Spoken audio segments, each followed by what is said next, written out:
हम बात करने वाले हैं कोयला मंत्री प्रहलाद जोशी की। जी हां, कोयला मंत्री प्रहलाद जोशी अपने बीसीएल दौरे पर आज धनबाद आ रहे हैं। उनका यह पहला बीसीएल दौरा कई मामलों में महत्वपूर्ण है। इस दौरान कोयला मंत्री के कई महत्वपूर्ण निर्णय लेने की उम्मीद है। इसके साथ ही प्रहलाद जोशी कई घोषणाएं भी कर सकते हैं। धनबाद में कोयला मंत्री प्रहलाद जोशी सबसे पहले शहीद चौक पहुंचकर शहीद श्रमवीरों को श्रद्धांजलि अर्पित करेंगे। यहां विश्रांतिका का उद्घाटन के बाद कोयला भवन में बीसीसीएल अधिकारियों के साथ समीक्षा बैठक करेंगे। इस दौरान झरिया मास्टर प्लान की भी समीक्षा करेंगे। इस पर अधिक बात करने के लिए हमारे साथ सीधे लाइव जुड़ चुके हैं हमारे चैनल एडिटर यहां पर अरुण वर्णवाल। उनसे जानेंगे कि जो यहां पर आज कोयला मंत्री धनबाद पहली बार आ रहे हैं, इससे यहां पर क्या महत्वपूर्ण घोषणाएं हो सकती है और किस तरीके से ये एक अहम दौरा है कोयला मंत्री का। देखिए अनिकेत, निश्चित रूप से ये मोदी सरकार के केंद्रीय कोयला मंत्री प्रहलाद जोशी पहली बार धनबाद, जो चूंकि कई तरह के मुद्दों से ये प्रभावित है धनबाद, जिसमें पुनर्वास और विस्थापन, झरिया मास्टर प्लान चल रहा है, जिसको लेकर यहाँ के जो भूदशान और अग्नि प्रभावित क्षेत्र में बसे लोग हैं उनको कैसे विस्थापित किया जाए और कैसे उनको बसाने का काम किया जाए। ये एक लंबी प्रक्रिया चल रही है जो अभी तक इसका निदान नहीं निकला है। तो वो उम्मीदें काफ़ी थी, बावजूद इसके कई बार दौरा बना मंत्री का, लेकिन निरस्त हो गया और आज अंततः वो धनबाद पहुंच रहे हैं। अभी थोड़ी देर बाद 10:30 बजे के लगभग दुर्गापुर एयरपोर्ट पे लैंड करेंगे और 12 बजे वो धनबाद पहुंच जाएंगे। धनबाद में यहाँ वो कह सकते हैं जो श्रमिकों के जो शहादत स्थल है, ठीक बीसीसीएल हेडक्वार्टर कोयला भवन के समक्ष, वहाँ पर सबसे पहले माल्यार्पण कर शहीद श्रमिकों को, खनिकों को श्रद्धांजलि अर्पित करेंगे और उसके बाद जो बीसीसीएल का एक नया गेस्ट हाउस विश्रांतिका बना हुआ है उसका वो उद्घाटन करने वाले हैं। उसके बाद कोयला मंत्री अधिकारियों के साथ, जिसमें हो सकता है संभावना जताई जा रही है कि कोल इंडिया के जो चेयरमैन है पीएम प्रसाद, वो भी शामिल हों, झरिया मास्टर प्लान को लेकर कोयला भवन हेडक्वार्टर में अधिकारियों के साथ बैठक करेंगे और उस पर चर्चा करेंगे और उसकी जो अपडेट स्थिति है वो कहाँ तक क्या है, क्या परेशानी है, किस तरह की के सुझाव आए हैं जो जिस पर अमल नहीं हो सका है, सब चीज़ों का विश्लेषण करेंगे और हो सकता है कुछ ना कुछ वो जरूर घोषणा करें। इसके बाद उनका कार्यक्रम जो है निकेत, वो आईएसएम में एक कन्वोकेशन है, उसका वो विजिट करेंगे, वहाँ विजिट करेंगे और उसके बाद जो झरिया और कतरास, ये दो इलाके हैं जहाँ का भूदशान और अग्नि प्रभावित इलाका है, वहाँ का निरीक्षण भी वो करने वाले हैं। साथ ही ये जो चर्चा हो रही थी, जो झरिया के क्षेत्र में पड़ता है ऐना फायर प्रोजेक्ट, जो बस्ताकोला एरिया 9 में आता है, माफ करें एरिया 9 में आता है, तो वहाँ का वो दौरा करेंगे। चूंकि वो एक नई तकनीक, चूंकि पूरी तरह से फायर पे वो ओपन कास्ट प्रोजेक्ट है और उसको, उस फायर पैच को हटाकर कैसे वहाँ का कोयला, जो बढ़िया बेहतरीन कोयला है, उसका प्रोडक्शन किया गया है, उसका वो इंस्पेक्शन करने वाले हैं। तो ये दिन भर का उनका बेस्ट शेड्यूल है और रात में वो कुछ गणमान्य लोगों से मीटिंग भी करने वाले हैं। उसके बाद कल सुबह ही तड़के ही वो यहाँ से विदा हो जाएंगे। तो ऐसी उम्मीद है अनिकेत, जो कोयला मंत्री यहाँ अपने व्यस्त कार्यक्रम, एक दिवसीय शेड्यूल में पहुँच तो रहे हैं, लेकिन इसका कितना लाभ झरिया के लोगों को मिलेगा और इस विस्थापित और पुनर्वास के इंतजार में लोग जो पड़े हुए हैं उनको कितना इसका लाभ मिलेगा, ये देखने वाली बात होगी। जी,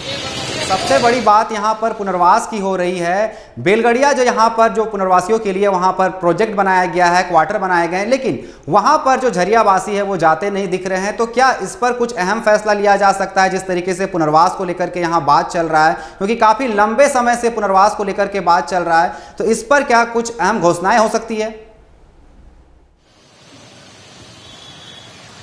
देखिए निकेत, निश्चित रूप से बेलगड़िया को कोल इंडिया प्रबंधन ने, केंद्र सरकार ने जरूर विस्थापितों के पुनर्वास के लिए उसको बनाया था और हजारों क्वार्टर वहां पर बने हैं। लेकिन एक तो जो जिस तरह का क्वार्टर का जो शेप है, जो आवास का जो शेप है, उसमें लोग जाने से इनकार कर रहे हैं, क्योंकि उसको माना जा रहा है कि वो जो इलीगल तरीके से या अवैध रूप से जो बसे हुए थे फायर एरिया में, उनको वहां पर बसाया जा रहा था। लेकिन किसी को भी रहने के लिए एक पर्याप्त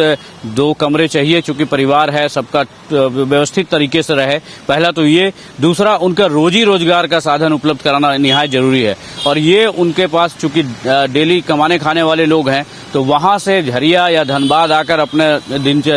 दैनिक कमाई करना और वापस जाना, ये बहुत टेढ़ी खेवी साबित हो रही है। इसलिए वो प्रोजेक्ट जो है, अभी भी सैकड़ों आवास खाली पड़े हैं और जो कब्जा किए हुए हैं वह इलीगल रूप से कब्जा करके उसको भाड़ा में चला रहे हैं। तो क्या कह सकते हैं, इस पे भी कुछ न कुछ निश्चित निर्णय ले सकते हैं मंत्री, लेकिन क्या कुछ होगा ये अभी छुपा हुआ है, और क्या निर्णय लेंगे इस पे ये भी आने वाले समय में ही बता पाया जाएगा। जी,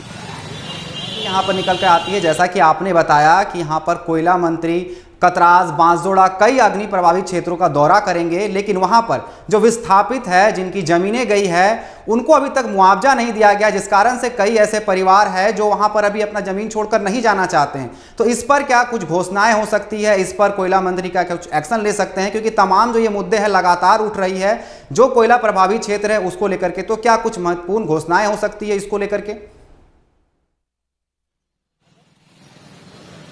देखिए अनिकेत, मैं बता रहा था जैसे झरिया मास्टर प्लान को लेकर भी गंभीर बैठक होने वाली है, चूंकि लगता है कोयला मंत्री स्पेशली उसी पर्पज से आए ही हैं, और उसके बाद जो फायर सब्सिडेंस एरिया जो है उसको जाकर विजिट करने वाले हैं। तो ये एक बहुत बड़ा इशू है कि विस्थापित लोग हो गए हैं, जो रैयत जमीन जिनका है, जिनकी रैयत जमीन गई है, वो विस्थापित कर दिए गए हैं, लेकिन अभी तक उनको जो पर्याप्त घोषणा थी मुआवजे की और नियोजन की वो उन्हें नहीं मिला है। तो ये जो चूंकि झरिया मास्टर प्लान में सारा कुछ उल्लेखित है, और इसको लेकर ही एक मीटिंग यहाँ पर सिर्फ उसी इशू को लेकर मीटिंग रखी गई है, तो निश्चित रूप से इसमें भी कुछ न कुछ फैसला या निर्णय अभी बन सकता है, और उस पर क्या कुछ निर्णय होगा ये तो मंत्री जाने, और कोयला मंत्रालय की ओर से, केंद्र सरकार की ओर से क्या इंस्ट्रक्शन आया है ये उस मीटिंग के बाद ही तय हो पाएगा। लेकिन फिर भी विस्थापितों को ये उम्मीद है कि लंबे समय के बाद ही, चूंकि मोदी सरकार जिस तरह काम कर रही है केंद्र में और देश भर में, तो उसका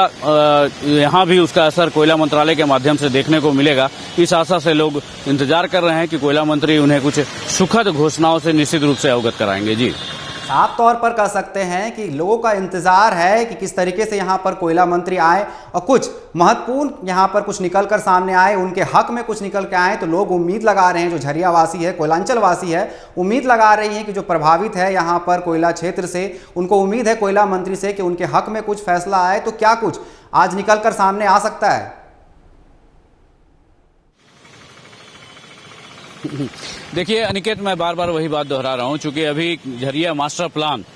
को लेकर ही, चूंकि यही एक अहम मुद्दा है जिस पर बैठक होनी है और जिसमें अधिकारियों के साथ बैठक होनी है, तो बीसीसीएल के तमाम वरीय पदाधिकारी तो रहेंगे ही रहेंगे। और जैसे कि उम्मीद जताई जा रही है कि कोल इंडिया के चेयरमैन पीएम प्रसाद हैं, जो पिछले कुछ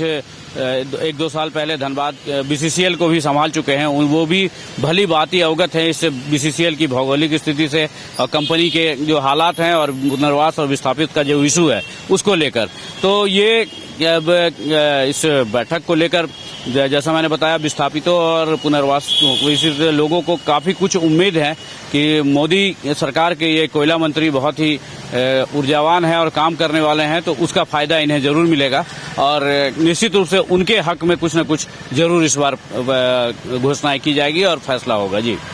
तो बात हो गई यहाँ पर कुछ घोषणाओं की, लेकिन एक बड़ा मुद्दा यहाँ पर और भी है। कोयला नगरी में यहाँ पर कोयले का जो अवैध खनन यहाँ पर चरम सीमा पर चल रहा है, जिस तरीके से, क्या इसकी जानकारी कोयला मंत्री को नहीं होगी? क्या इसको लेकर भी कुछ यहाँ पर फैसले किए जा सकते हैं, नकेल कसे जा सकते हैं, कुछ निर्णय लिया जा सकता है कि जिस तरीके से जिले में यहाँ पर लूट चल रहा है अवैध कोयले खनन का, तो इस पर कुछ कार्रवाई की जा सकती है? देखिए, कार्रवाई की बात तो अभी दिगर है, क्योंकि एक राष्ट्रीय संपत्ति की जिस तरह लूट हो रही है, जिस तरह राष्ट्रीय संपत्ति की लूट हो रही है, वो निश्चित रूप से सोचनीय है और देश के लिए कह सकते हैं एक बहुत बड़ा नुकसानदेह काम हो रहा है। लेकिन इसके पीछे जो बीसीसीएल या कोल इंडिया पूरी तरह से जो करोड़ों रुपया सीआईएसएफ अपनी सुरक्षा बल के नाम पर खर्च करता है, वो कैसे और क्यों खर्च हो रहा है इसका पता नहीं है। शायद इस बिंदु पर भी विचारणीय हो, क्योंकि पूरी तरह से बीसीसीएल या कोल इंडिया की संपत्ति की सुरक्षा का जिम्मेवारी सीआईएसएफ को है, और सीआईएसएफ ही अगर चूक जाएगा तो फिर वो कोई कोयला चोरी और कोई भी मतलब किसी भी राष्ट्रीय संपत्ति की चोरी को से रोका नहीं जा सकता है, क्योंकि पुलिस के पास अपने काम है और वो उसका अपना जिला संभालने का काम है। लेकिन कोयले की सुरक्षा करने का जिम्मा, मूल जो जिम्मा है वो सीआईएसएफ को है, और सीआईएसएफ अगर इस पे लापरवाही बरतेगी या मिली भगत रखेगी तो निश्चित रूप से ये लाखों करोड़ों का कोयला चोरी जो है ये कभी बंद नहीं हो पाएगा। जी, बहुत बहुत धन्यवाद हमारे साथ जुड़ने के लिए और जानकारी देने के लिए। तो कोयला मंत्री प्रहलाद जोशी आज धनबाद पहुंचने वाले हैं। वो दिल्ली से सीधा दुर्गापुर एयरपोर्ट आ रहे हैं, वहां से रास्ते के माध्यम से वो 12 बजे तक यहाँ पर धनबाद पहुँच सकते हैं। जो पहले कोयला नगर यहाँ पर जाएंगे, जहाँ पर श्रमिकों को यहाँ पर उनसे मुलाकात करेंगे, तमाम जो अधिकारी है उनसे भी मुलाकात करेंगे और कई घोषणाएं भी कर सकते हैं। जो जिलेवासी है, कोयलांचल वासी है, उनको कोयला मंत्री से काफ़ी उम्मीद है कि आज उन्हें कुछ सौगात मिल सकता है। जिस तरीके से कोयला मंत्री पहली बार यहाँ पर धनबाद पहुँच रहे हैं।